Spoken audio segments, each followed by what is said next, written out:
I am really eager to see how this matchup plays out because it's the classic tale of weather. On one hand, you look at Gavin's team. He's got that Kyogre, of course, setting up the rain. So powerful. And this Kyogre does not care about using attacks of any other types other than water type attacks. And so it's really designed to hit as hard as possible. And of course, we've seen that Amoonguss with that Pollen Puff to consistently heal Kyogre back up so that it can keep going for Hydro Pumps. Grimmsnarl here, of course, running a unique set, having Spirit Break and Sucker Punch as well. Gavin has actually already played against a team that features Weezing as well as Koraidon previously, and he showed that he's really willing to bring Grimmsnarl in the back because, first of all, if you can get rid of the Weezing, Grimmsnarl then, of course, has the Prankster turn back on, and Spirit Break and Sucker Punch actually do really meaningful damage, of course, against Pokemon like Shadow Rider as well as Koraidon in this matchup. Absolutely. Hey, if I'm a Kyogre, I know a Gastrodon, I hate to see me coming, you know what I mean?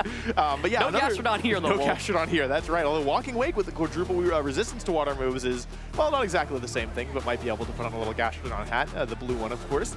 Another interesting thing about this team is that the Ice Rider is using that Leech Seed set. It's like a newer innovation when it comes to Ice Rider, I'd say, or I would say it's newer that it's reached more mainstream popularity. And we previously had seen the set primarily used with Miraidon and some of the burst option that Miraidon offers, but being used here with a totally different restricted Pokemon in that Kyogre. And of course, if we take a quick look at Jay's team, we've got the Galarian Weezing, of course, being able to shut down abilities paired with that Koraidon. Walking Wake, like you mentioned, well, probably one of the most unique elements of this team. And I think, honestly, I'd be shocked to see it not come out in this matchup. Like, I feel like it can just soak up the damage from Kyogre so well, especially when Kyogre has no other attacks other than water type attacks. And so that's going to be one Pokemon to definitely pay attention to. Of course, the Weezing here does have Taunt. We saw Gavin dismantle a Galarian Weezing team earlier in this tournament, but the Weezing he went up against did not have Taunt. Taunt, of course, can be really disruptive against Amoonguss, against the Grimmsnarl, against the Calyrex Ice Rider as well.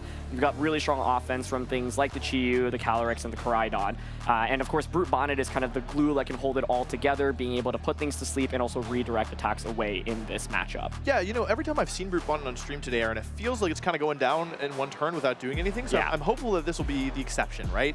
But it is really scary, I think, if you're Jay, because you do have to watch out for two Pokemon on Gavin's side that hit both of your restricted Pokemon for quadruple the damage, with Fluttermane having Ghost to hit the Shadow Rider and Fairy to hit the Koraidon, and then of course the Grimmsnarl, like you mentioned, having Fairy and Dark in that Spirit Break and Sucker Punch combo. So as we jump into the battle here, we'll have to see it's Koraidon and Weezing out in the start against Fluttermane and Kyogre. Very interesting. So Fluttermane, like you were just talking about, Wolf, is a Pokemon that applies a ton of offensive pressure against all of Jay's Pokemon, right? And so now you immediately have the pressure of going for Moonblast, for example, into the Koraidon. If Koraidon wants to get around the Moonblast, well, then you'd have to Fire Terra. If you Fire Terra, hey, you see this? Gavin's like, well, I think you're going to Fire Terra. So you know what can take advantage of that Fire Terra? I'll just hit you with a Water type attack. Water Spout, of course, being able to hit Koraidon for super effective damage here. So the first question from Jay's end is, do you consider Terraing here? Do you maybe switch into that Walking Wake? That would be a risky switch, of course, because it could eat up a Moonblast from the Fluttermane. And so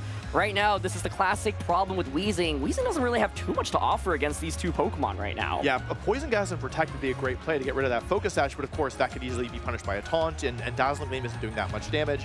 And oh boy, here comes a Terra. Let's have to see Gavin nodding. If it is the Koraidon, he's going to be feeling really good, and it is the Koraidon here, turning into a Fire type, turning off that quadruple weakness to a Fairy, but instead gaining a weakness to Water. And of course, it depends on how these Pokemon are trained, but it's entirely possible that Fluttermane is faster. It is here. Fluttermane using Icy Wind could not do too much damage here, but it's not being used for the damage here. It's instead being used to drop Koraidon speed. How much will Water Spout do is the question. Let's see. Okay. Oh, okay. You know, that's not so bad. Not too bad, yeah. That's not so bad. Flame Charge coming out here, so it's going to undo that speed drop here. And the question is, what's Weezing going for? Is it Dazzling Gleam?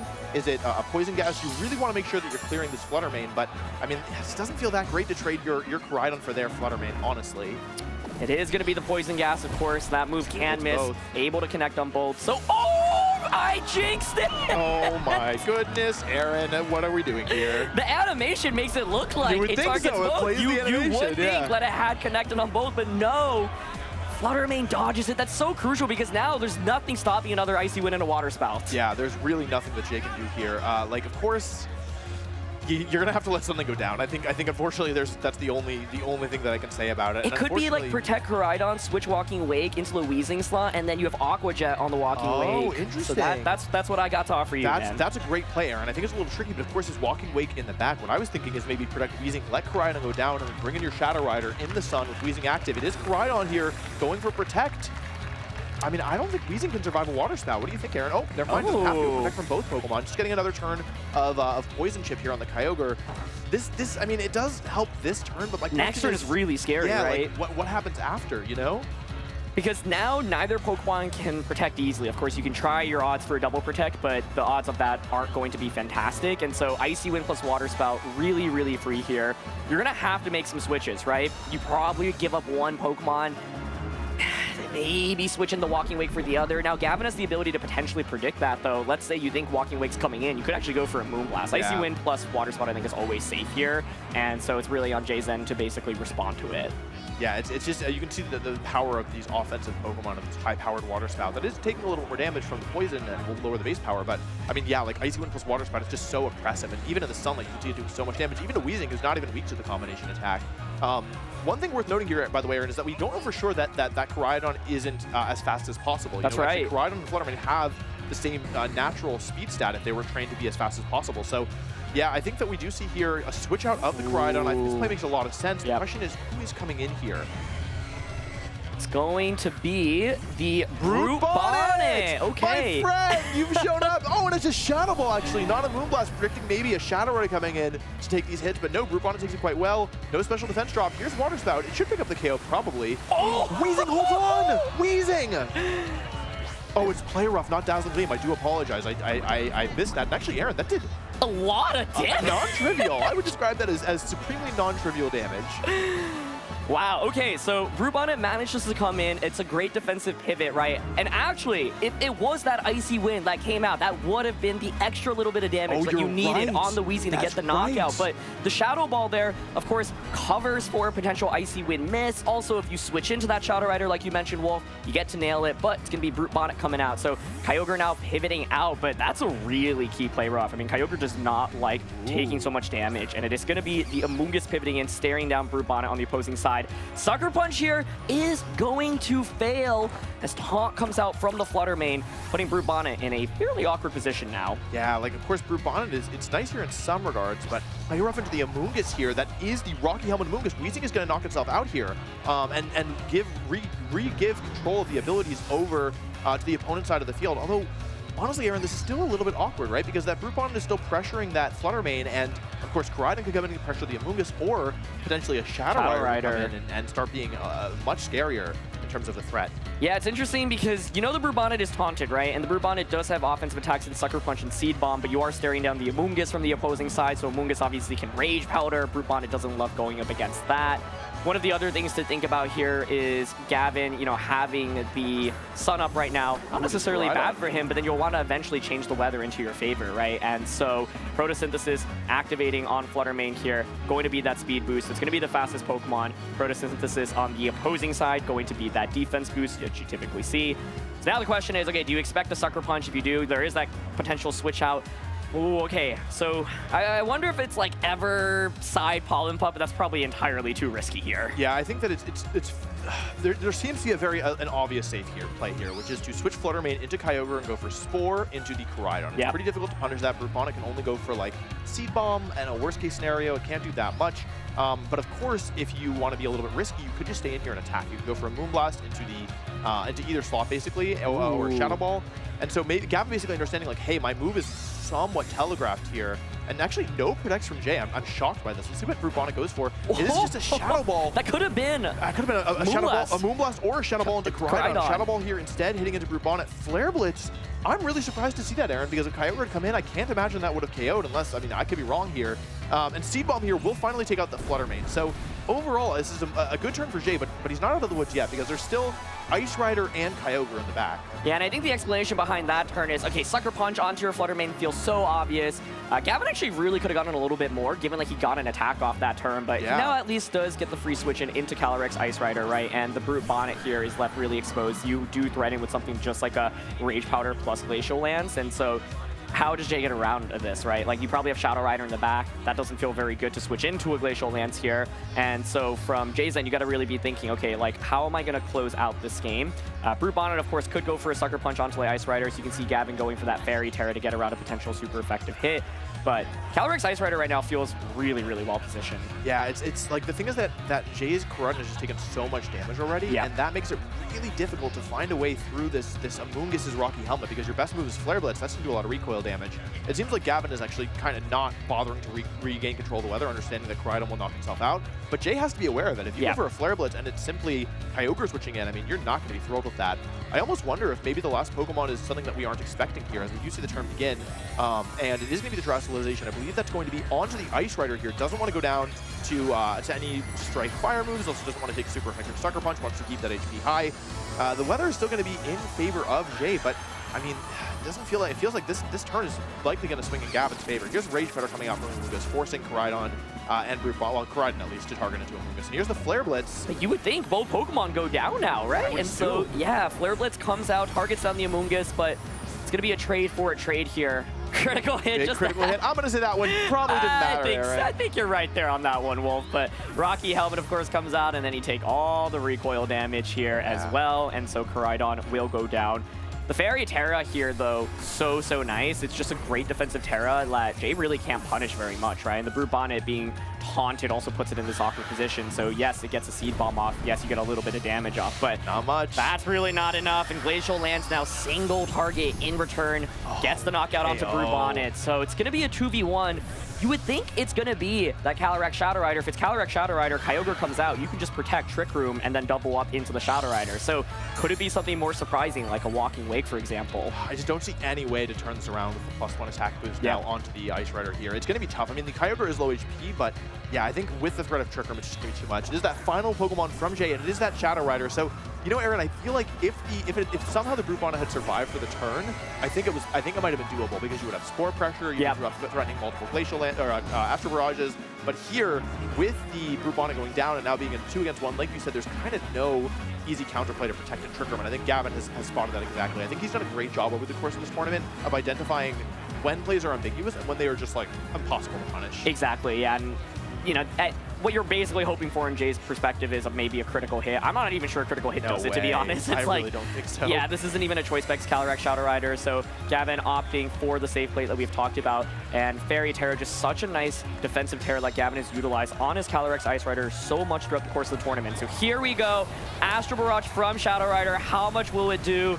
It's just not enough. And you can see even with a critical hit, that would not have been enough. And now Gavin gets to freely use both of his restricted Pokemon under Trick Room. And we'll see him take the game basically in a turn or two. Yeah, I mean, well, okay, no, I mean, yeah, it's probably over, right? The only thing that's keeping Jay in the game here is that after 2 more turns of Poison, that Kyogre will go down. So something like a double Protect, and then I don't know if you survive a Glacial Lance. I truthfully don't think you do, but it's not necessarily over. So, well, okay, Jay disagrees with me, and probably understands that +1 Glacial Lance is going to KO there. That's, you know, we don't know exactly these Pokemon are trained, so that's something in our mind. But yeah, honestly, a pretty convincing victory for Gavin. I feel like early game got a pretty big lead with that turn 1 play, just went for Icy Wind and Water Spout. Yeah, Jay wasn't able to punish it. It is worth noting that the miss of the Poison Gas huge, right? Because I think Flutterman actually had so much more value in that game, where it then pressured with another Icy Wind, Shadow Ball chipped away a little bit at the Brute Bonnet, and crucially, Fluttermane was able to taunt the Brute Bonnet. Yeah. That Brute Bonnet, if it's not taunted, suddenly it opens the door for what it can do. It can spore potentially, of course, into the Calyrex Ice Rider, for example. And so the thing is, yeah, if you're Jay, like, do you feel comfortable running it back? Because, like, the turn 1 wasn't awful. I think if, like, Koraidon just fainted immediately, that would have been really bad. Yeah. But this is the downside of Poison Gas. I was like, oh, it can miss. Ah, we're good. Wait, what? It still missed. It's kind of bizarre, actually, I think, to see the animation come out and then see a miss afterwards. Normally, I don't know if that's actually, that might be, I feel like normally it's a miss before animation. Exactly. But Pokemon keeps us guessing, right? It keeps us on our toes. So, yeah, I do think that once that, the Fluttermane just caused so many problems. And of course, like, Jay was able to manage it somewhat. Like, he did end up switching Brute Bonnet into a Shadow Ball and then took another Shadow Ball later on. Yeah. And so it was like, it could have done more work, but it also could have done less if that Poison Gas had just connected. And unfortunately, there is no 100% accurate option on Weezing. It was Play Rough as the other option, which can also miss. And has the same accuracy, if I'm not much mistaken. I'm not such a Poison Gas Enthusiast, one would say. Exactly. Thank you. So one thing I want to talk to you, Wolf, is like the Pokemon that didn't come out in that last game, because I thought like Grimmsnarl actually makes sense for Gavin to bring. It's a little bit awkward to weave in, but the fact that it can hold its own offensively in a Calyrex and Koraidon, I think makes a compelling argument. Yeah. And then from Jay's end, we did not see the Walking Wake, which I was really surprised about, because I was like, well, Walking Wake just completely walls the Kyogre, but I think maybe the fear is, well, Flutter Mane does apply so much offensive pressure into me. You know, it's not like even with the Terra, like I'm still taking decent damage from Moonblast, and Jay's also probably thinking, well, if I set up the Sun, it's not great, because then, yeah, like, it doesn't feel very, very powerful for Wake to go up against some of Gavin's Pokemon. And so those are Pokemon that I think could come out as a mix-up potentially from both sides, but Jay might also be like, you know what, I missed that Poison Gas. If I hit it, it's a different game. Yeah, I think also Chi-Yu has a case to be brought here, actually, because there's no Ground-type move on the Calyrex. So if you have Weezing and Koraidon for Weather Oh, and there it is! And well, okay, hey. you know, like, it's, everyone gets lucky sometimes, but actually, this is a very different lead, so a great adjustment, and frankly, a bit of a risky one. I feel like if Kyogre was in the lead, you start to get kind of scared kind of quickly. But here, I think Jay actually identifying a weakness of Gavin's Flutter Mane, which is that it doesn't have the booster energy, which means it can't outspeed his Horse or his Chi-Yu, and it also doesn't have Protect. And so it's kind of, if it had been the lead, it would have been forced to be a little bit defensive here. But yeah, I think overall, this is a really, really scary offensive lead, and I mean, it's kind of up to Gavin to find a way to neutralize it. That being said, I mean, having Trick Room and a defensive Terra is kind of as good as it gets. Like, you can't really do much better than that, right? The only question is how much is Beads of Ruin boosted? How much are Beads of Ruin boosted attacks going to do here? Because I mean, yeah, like they can be pretty strong. The only other thing here, Dark Pulse Flinch. Imagine if it's Dark Pulse in a Calyrex Rider, you go for Dark Pulse, you go for Astral Barrage. Kyogre is going to switch in right now. It's going to take a lot of damage, right? I think the Calyrex Ice Rider here probably can survive any combo of attacks. It's also not Overheat on the Chi-Yu, right? Yeah. And so you don't get to like really snipe off the Calyrex Ice Rider. So Fairy Terra, once again, such a good neutral defensive Terra here. But you're going to be eating up a lot of damage. That damage is okay to take if you set up Trick Room. If Trick Room goes up, you suddenly have Glacial Lance plus Origin Pulse Pressure. That's the key question. Okay, it's just Heat Wave. That's not a lot of damage. See if there's any burns. No burns. Here's Astral Barrage being boosted by Beads of Ruin, being boosted by this spooky plate, but it's certainly not going to be enough for a KO. And actually does a lot of damage, not only to Calyrex, but also to Kyogre. Now, though, the thing is that, yeah, like you got a ton of damage down, but you're kind of in trouble, You're in danger. You're in a lot of danger because you can't easily, like, you would like to just Koraidon in, right? Turn off the rain. Yep. Get, you know, like, get your Sun up, reduce the power of Kyogre's moves. But if you do that, you're very likely taking a Glacial Lance, and Chi-Yu can't protect itself here. And so, I almost wonder if you try and sacrifice Koraidon, bring in your Brute Bonnet maybe, and then you have Spore Pressure. Yeah, or like hope that you can take, like, again, I don't know how much moves these take, damage these Pokemon take, but actually just gonna sacrifice Chi-Yu. I think this is actually a really clever play here, where you basically say, hey, like, it's not great, but Chi-Yu has kind of done his job in that it forced you to switch. And now, like, I'm willing to sacrifice it, but I don't give you an attack boost, and then I can save one of my other Pokemon. So really great macro awareness here, I think, from Jay. They really want to connect this.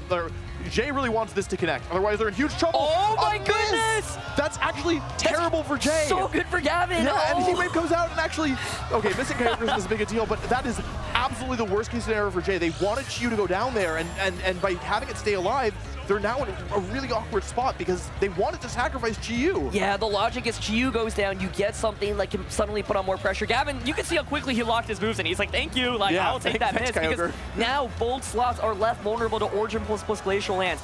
You look at Jay's team, there is nothing, absolutely nothing that can take the combination of those. Maybe Walking Away can switch in and survive that. Koraidon, of course, could change the weather, but that doesn't feel great when you're eating up a super effective Glacial Lance, and so a terrible, terrible miss for Jay in this position. And now he is really, really playing from behind. Do you ever go for a double protect here with Shadow Rider? Do you feel like you're behind enough to go for it? Is the question, I think I switch to Koraidon and just hope that either Origin Pulse misses or, you know, the moves do less than, because most Calyrex Centers that have Leaf Seed are trained to be a little bit more bulky. That's right. So I think for me, I say, you know what, if I, like, in a best case scenario, I get both your restricteds here. Oh, here's the switch. Calyrex switches. Okay. Oh, that's not good, no matter what it is. Koraidon coming into that slot, like you said, Wolf. It is, but is that going to be good? Gavin, you say goes what?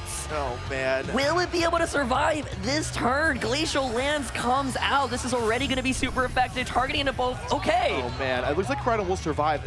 Now's where you want the Origin Pulse to miss if you are Jay, but it does not miss. The worst possible timing. But at least Koraidon survives. Yeah, it could be worse. And you have dealt a ton of damage, but you've also taken a ton of damage. That's right. And like, yeah, the only kind of saving grace here is that with both restricted Pokemon so low, it's possible that maybe your Shadow Rider in the late game can clean up, but you still have to get through this Trick Room, Aaron. Yeah. Okay, so Jay's like weathered the storm a little bit, but it's not over yet, right? Like Trick Room is still up. You know, the upside, like you said, is you got a lot of damage off early. We still don't know what the final Pokemon is, right? So I was wondering if Brute Bonnet would be considered into this matchup, and there it is. Yeah. All right. Our buddy, Brute Bonnet. I mean, it's not a bad Pokemon to have here, but you also keep in mind there's still an Amoonguss in the back, right, Aaron? That's right. Like, and you don't have that much for it. I mean, it's still at full HP. Like, yeah. And back Grimmsnarl there as well. There's just no reason to not click Glacial Lance here. Exactly. I think you actually might want to consider just sacrificing Koraidon here. We have, what, 2 turns of Trick Room left, I think? I've lost count. Sorry to put you on the spot. No, you're good. We have at least one more, only that much. Yeah, Koraidon actually just going down here. Jay, I think correctly identifying that, like, yeah. Oh my god, that did nothing. Nothing to Brute Bonnet. So the defense boost really paying dividends. Also, once again, like you said, Wolf, Ice Rider's attacks that maybe not the highest here, still enough to get the knockout onto the Koraidon. Okay, so Calyrex Ice Rider now has fallen asleep. The position that Jay's really looking for is his Shadow Rider being able to, you know, click Astral Barrage into everything. We know what Gavin has in the back. It actually is a mix-up. It's going to be that Grimmsnarl. And Grimmsnarl actually a fairly good defensive tool and offensive tool with that super effective Spirit Break. So Shadow Rider now finally hits the field, but of course has to watch out for a Spore from the opposing Amoonguss. There's also the threat of Pollen Puff. I think that if Jay wants to win this, he has to correctly call whether or not this turn is Spore or Pollen Puff. Yeah. Both moves make a ton of sense here. It's kind of a guessing game, but it's a guessing game favored in Gavin's favor. So, well, I guess that is a little redundant. But anyway. Yeah, if Shadow Rider guesses correctly here and protects in front of Spore, that's quite good and kind of bring Jay back into the game. But if he guesses wrong, it's a lot more awkward. Jay does still have Terra available, but that's not super helpful just yet. It could come up in a little bit. We'll have to see here whether or not this turn is Protect or whether or not it is an attack here. All right, it is Protect. Okay, so you can see Gavin react a little bit to that. He knew, okay, that could have been a potential Pollen Puff. Calyrex Shadow Rider is one of the best Pokemon, maybe the absolute best Pokemon in terms of comebacks in competitive VGC in this format because of its ability to snowball, of course. And so here we go. It's going to be a Seed Bomb actually into the Amoonguss slot to do 13 damage, chip away a little bit at it.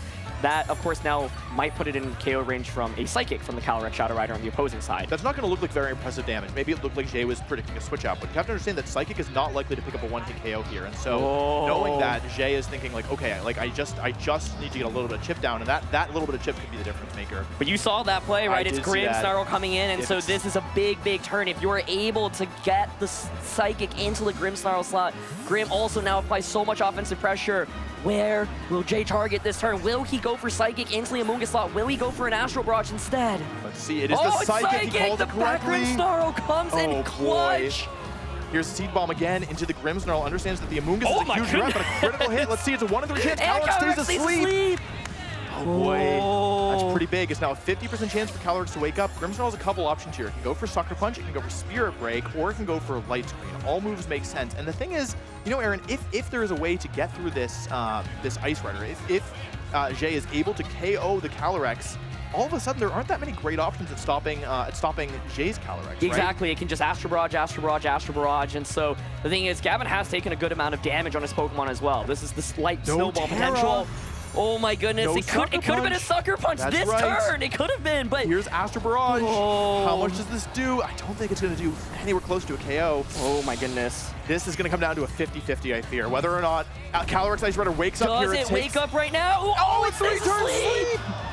Oh my goodness, will Shadow Rider now be able to pull this off? You have the ability to continue redirecting with Rage Powder and go for Astral Barrage. Oh my goodness, yeah, I mean, if Jay's going to bring it back, this is what it looks like. The Light Trigger being up is very massive, though, here. It's a huge deal. It's going to reduce the damage from Astral Barrage for the rest of this game, from Psychic for the rest of this game. Do you Spirit Break and Protect here is the question? Do you just attack? Yeah, I think Protect here, you get the Leftovers recovery. Why not, right? Yeah. And so Calyrex finally wakes up. Oh my goodness, the lack of Terra is so wild. Oh my goodness, this Brute Bonnet is actually Rocky Helmet, so Jay goes for Rage Powder here, redirecting the Spirit Break, but I think that the Rocky Helmet damage is going to finish off the Grimmsnarl, denying Jay the boost from Grimnay. This is actually really difficult if the Grimmsnarl survives here, which I feel like it should. It should. Yeah, just barely. Oh my goodness. Spirit Break comes out into the Brute Bonnet, does a lot of damage. Close to the knockout. Oh boy. This is suddenly, I mean, it's like the 3 turn sleep definitely allowed Jay to keep keep himself in it. But I mean, here, you can't KO Amoonguss in one hit. There's no way, there's no other way to say it. There's nothing you can do. Really smart of Gavin to go for that light screen rather than get baited into a sucker punch or a spare break. He knew that light screen was guaranteed. Amoonguss now comes back at full HP.